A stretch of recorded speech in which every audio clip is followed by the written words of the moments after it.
This sprawling complex in the southern United States was once the largest government-run hospital asylum in the world. Sitting on 2,000 acres with over 200 individual buildings, it was almost its own small city.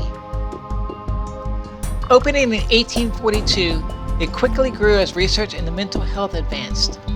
By the early 1900s, even as new buildings were constructed, the hospital began to become crowded.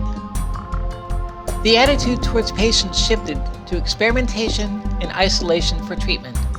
Lobotomies, shock treatment, forced sterilization, and many other so-called treatments were common at the time.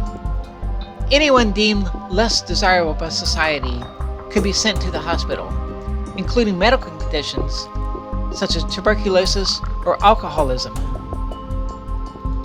By the 1950s, the facility was severely understaffed, and tales of brutal patient mistreatment were common. Many of the older buildings began to close in the mid to late 70s, and the hospital finally stopped accepting patients in 2010, relocating most of the patients to community-based facilities.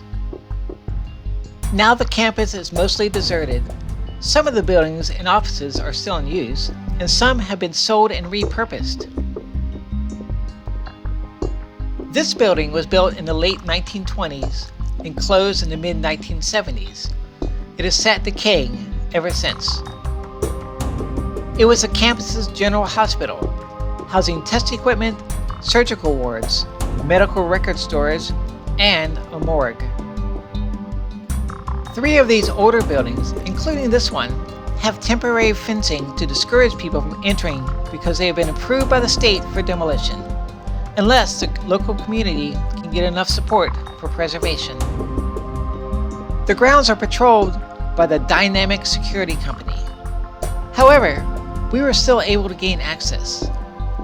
Join us to see what's been left behind before this once grand building is gone forever.